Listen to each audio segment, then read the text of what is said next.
Bismillahirrahmanirrahim. Assalamualaikum warahmatullahi wabarakatuh.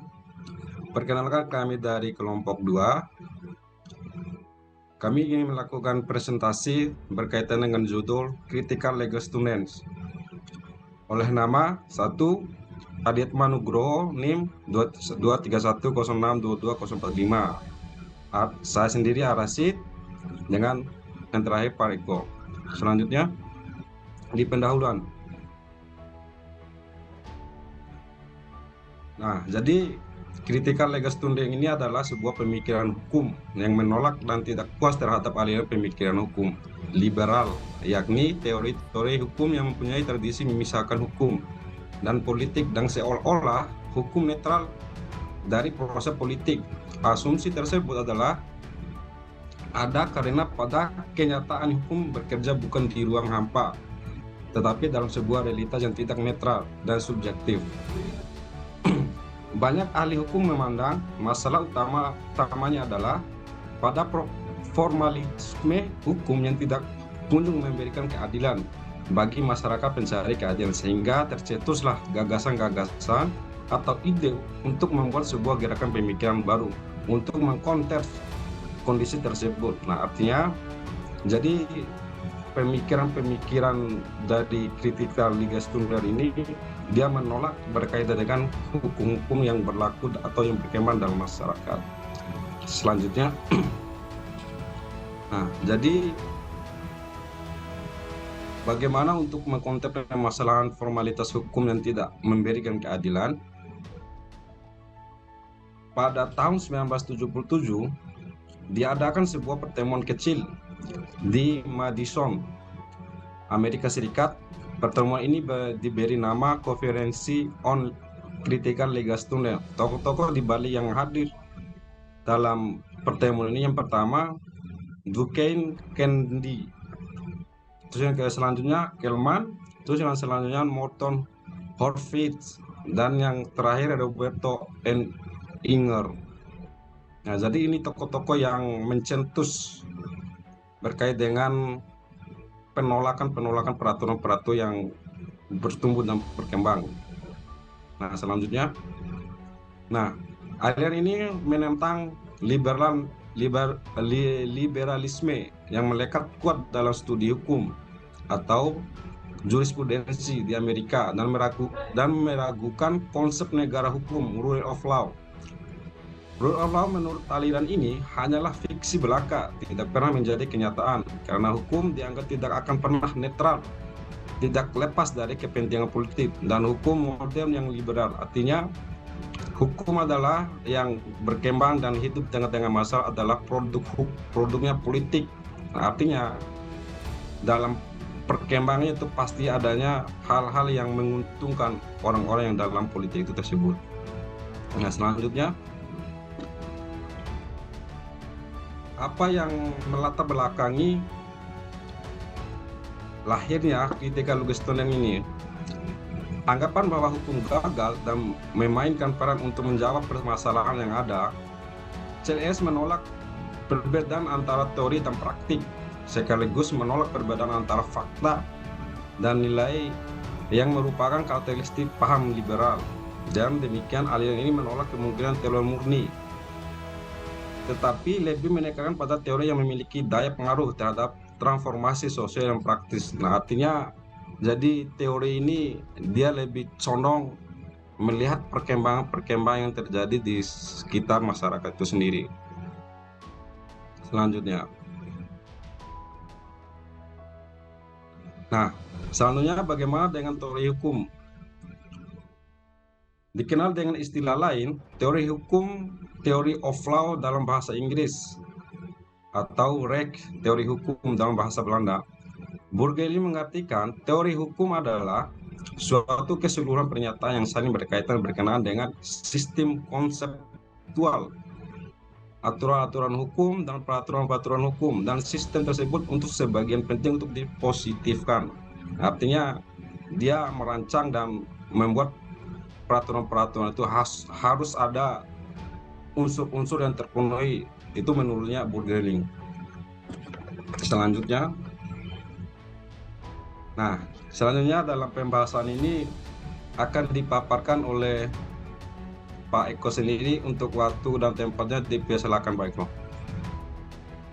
Terima kasih Pak Arasid atas kesempatan yang diberikan kepada saya untuk melanjutkan presentasinya ya. Baik, saya lanjutkan dengan pembahasan pemikiran critical legal studies. Fokus sentral critical legal studies untuk mendalami dan menganalisis keberadaan doktrin-doktrin hukum, pendidikan hukum, dan praktek institusi hukum yang menopang dan mendukung sistem hubungan-hubungan yang opresif atau bersifat menindas dan tidak egaliter. Teori kritis atau critical legal studies bekerja untuk mengembangkan alternatif lain yang radikal dan untuk menjajaki peran hukum dalam menciptakan hubungan politik, ekonomi, dan sosial yang dapat mendorong terciptanya emansipasi kemanusiaan. Dalam perkembangannya, pendekatan Critical Legal Studies atau CLS telah melahirkan generasi kedua yang lebih menitikberatkan pemikiran dan perjuangannya dengan menggunakan hukum untuk merekonstruksi kembali realitas sosial yang baru.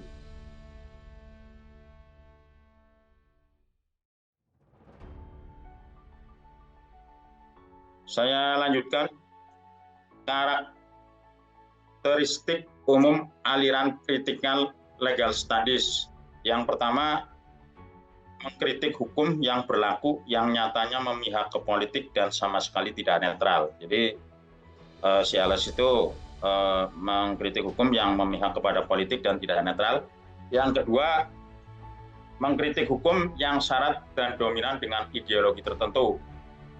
Yang ketiga, mempunyai komitmen yang besar terhadap kebebasan individual sesuai dengan batasan-batasan tertentu. Yang keempat, kurang mempercayai bentuk-bentuk kebenaran yang abstrak dan pengetahuan yang benar-benar objektif. Yang kelima, menolak perbedaan antara teori dan praktek, dan menolak juga perbedaan antara fakta dan nilai yang merupakan karakteristik dari paham liberal.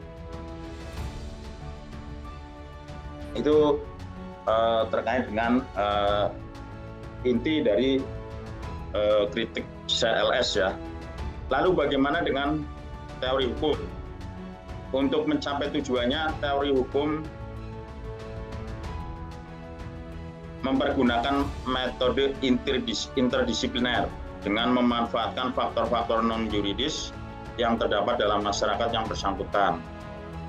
Oce Salman dan Anton F. Susanto, ruang lingkup teori hukum meliputi mengapa hukum berlaku, apa dasar kekuatan mengikatnya, kemudian pertanyaan selanjutnya, apa yang menjadi tujuan hukum, bagaimana seharusnya hukum itu dipahami, apa hubungan dilakukan oleh hukum, apakah keadilan itu, dan bagaimana hukum yang adil. Sementara Budiono Kusumo Hamijoyo merupakan usaha untuk mendekati atau menerangkan kompleks hukum sebagai fenomena dengan bertolak dari postulat-postulat atau premis-premis tertentu, dapat bersifat historis atau mazhab historis atau dialektis, mazhab dialektis, ataupun bertolak dari belakang atau bertolak dari kenyataan hukum positif, mazhab positifis, atau dari ambisi untuk membebaskan hukum dan anasir-anasir politik dan kekuasaan atau mazhab hukum murni. Selanjutnya, nah, prinsip CLS atau prinsip dari Critical Legal Studies itu pada dasarnya menolak anggapan ahli hukum tradisional yang mengatakan sebagai berikut.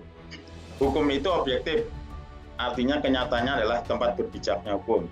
Hukum itu sudah tertentu, artinya hukum menyediakan jawaban yang pasti dan dapat dimengerti. Hukum itu netral, yakni tidak memihak pada pihak tertentu. Lanjut.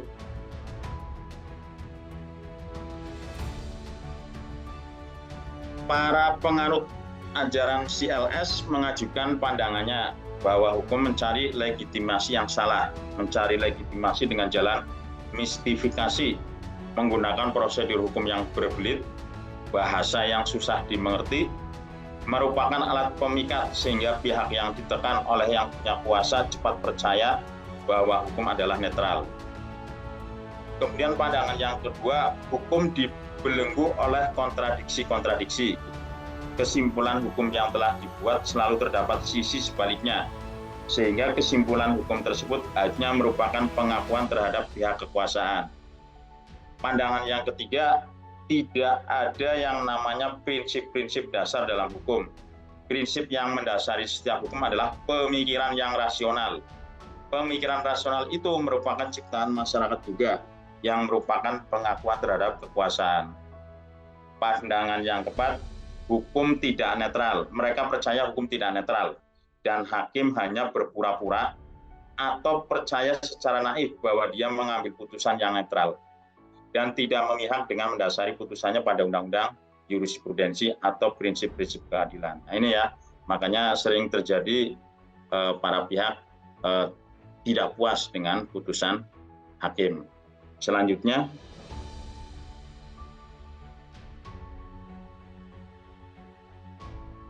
ya untuk selanjutnya, materi selanjutnya atau slide selanjutnya akan dilanjutkan atau disampaikan oleh rekan saya, Pak Adiatma Nugroho. Silakan Pak Adiatma.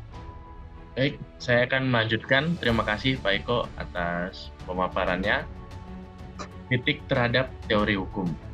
Aliran hukum kritis merupakan kritik dari teori hukum yang menuntut bahwasanya pendekatan doktrinal itu bersifat cacat dengan prinsip-prinsip abstrak seperti kemerdekaan, kebebasan berkontrak, dan hak milik dapat menimbulkan kontradiksi dalam berbagai hal. Aliran ini menggunakan teknik-teknik sosiologis, antropologis, dan ideologis dalam tatanan hukum. Aliran ini mencoba untuk melukiskan penekanan antara ide normatif dan struktur sosial, yang mana menunjukkan bagaimana hukum memberikan kontribusi terhadap stabilitas dan mengabadikan tatanan sosial yang telah ada. Duncan Kennedy dalam bukunya berjudul The Structure of Blackstone Commentaries menggambarkan analisis mendalam tentang bagaimana komentar-komentar tersebut melegitimasikan praktik-praktik sosial yang telah ada di Inggris pada waktu itu. Dengan jalan ini, Kennedy dapat menunjukkan bahwa keseluruhan pemikiran hukum modern memberikan sumbangan terhadap stabilitas suatu tatanan sosial. Namun, Unger melihat mainstream aliran hukum dan ekonomi sebagai salah satu hal utama yang melayani hak politik, aliran hak, dan prinsip yang melayani sentralisme. Instrumen utama aliran hukum dan ekonomi adalah penggunaan yang samar-samar atas konsepsi pasar. Hal ini paralel dengan pemikiran Karl Marx yang bahwa hukum adalah suprastruktur yang ditentukan oleh infrastruktur penguasaan model. Jeremy Bentham mengatakan bahwa terdapat kecenderungan orang berperilaku dengan tujuan mendapatkan sebesar mungkin kenikmatan dan meminimalisir sekecil mungkin penderitaan.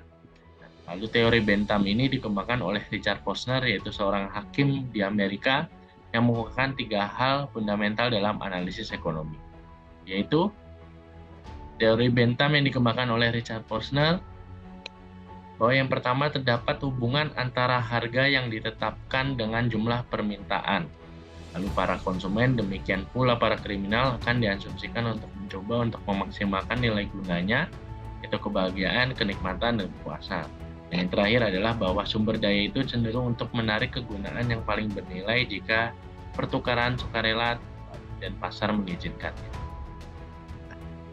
Lalu agar tetap relevan dalam menangkap kebutuhan masyarakat terhadap hukum, Cottrell memberikan gambaran tentang bagaimana seharusnya mengkritisi teori hukum. yakni suatu teori tidak dapat ditunjukkan untuk menghasilkan suatu konsep tunggal yang bersifat universal mengenai peta hukum atau map of law. Lalu landasan kekuasaan yang berasal dari teori hukum normatif melekat karakteristik kontroversial yang di satu sisi bersifat mistis dan di sisi lain berada di luar jangkauan hukum di mana para ahli hukum pun tidak dapat memahami hal tersebut. Lalu persoalan mengenai hukum sebagai suatu kesatuan yang sistematik dan struktur perlu direnungkan kembali. Selanjutnya mengenai penafsiran hukum diperlukan pendalaman mengenai komunitas penafsiran dan bagaimana mereka bekerja dan bagaimana kekuasaan memberikan suatu penafsiran yang mengikat sebagai hukum. Selama penilaian mengenai kesusilaan dipisahkan dari norma hukum, Dan maka selama itu pula hubungan antara hukum dan kesusilaan itu tetap tidak jelas. Lalu bagaimana kritik terhadap teori hukum menunjukkan bahwa teori hukum tetap akan terus berkembang sejalan dengan perkembangan ilmu-ilmu sosial dan humaniora. Oleh sebab itu, keberadaan critical legal studies dapat dikatakan teori baru di bidang hukum sejalan dengan tumbuhnya pemikiran postmodernisme di bidang filsafat yang melakukan kritik-kritik atas gambaran dunia, kritik epistemologis dan ideologi-ideologi modern. Lalu, hukum dikatakan sebagai pedang bermata dua, yang memiliki arti bahwa di satu sisi hukum memang bisa digunakan sebagai sebuah acuan yang paling adil dan paling mengayomi, namun di satu sisi lain hukum juga bisa digunakan sebagai alat yang mendefinisikan kekuasaan dan kepentingan. Dan tentunya akan ada pihak yang akan terus menjadi korban dari hukum yang tidak adil. Hukum dapat mengklaim kebenaran-kebenaran sampai ranah yang tidak terbatas. Namun demikian, apakah hukum akan digunakan untuk tujuan yang baik atau untuk tujuan yang tidak baik? Tergantung dari ialah siapa yang berkuasa dan memegang hukum tersebut. Sekian pemaparan dari saya kembalikan kepada Pak Razid. Terima kasih. Baik, terima kasih atas pemaparannya Bang Adiatma atas hasil presentasi yang kita presentasikan dalam malam ini. Nah, jadi itulah ya hasil presentasi kami dari kelompok 2 yang dalam poinnya dalam teori critical legal study ini dalam areanya hukum mencari menolak semua legitimasi hukum yang salah. Artinya semua peraturan-peraturan yang memang diyakini untuk bisa menyayangkan masyarakat, tapi nyatanya dia memiliki dan memberikan tumpah tindih dan bahkan merugikan masyarakat itu sendiri. Nah, itu saja dari kelompok kami. Jika ada masukan serta pertanyaan yang menjadikan penyempurnaan hasil presentasi kami, bisa di komen langsung di bawah ini. Assalamualaikum warahmatullahi wabarakatuh.